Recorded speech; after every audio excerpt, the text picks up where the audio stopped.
I just wanted to add 3 points really before clearly members will want to discuss this report in addition to the comments from the Service Director, Legal and Governance.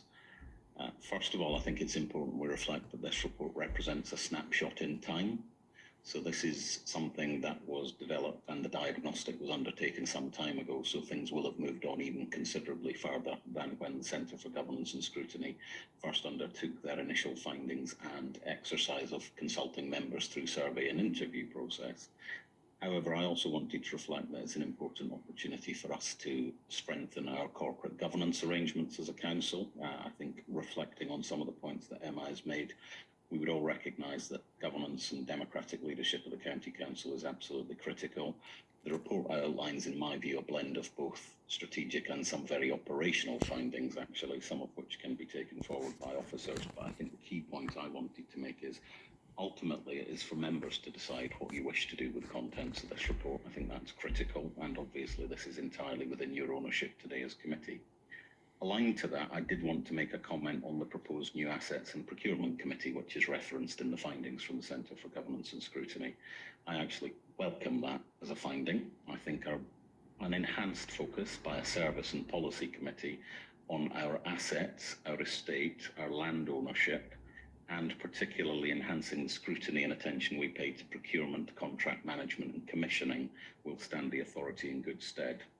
That's not something we've actually done before, and I'm very clear that this is not the same as any former committee that this council may have had.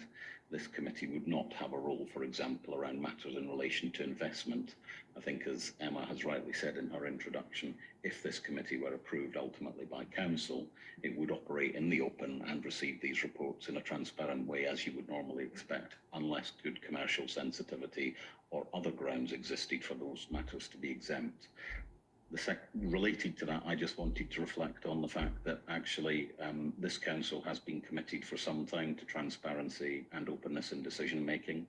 And Emma mentioned one council. If I can just mention several more: Thurrock, Woking, Slough, Croydon.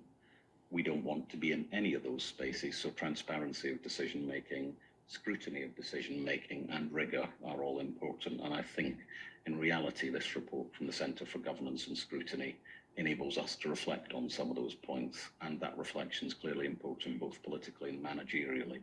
And that probably, Chair, leads me on to my last point.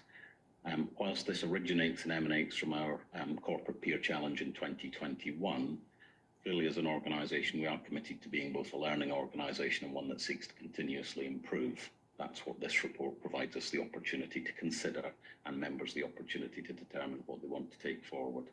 I would also just say that unlike some of our closest neighbours, I'm pleased we participated in the Local Government Association's peer challenge process.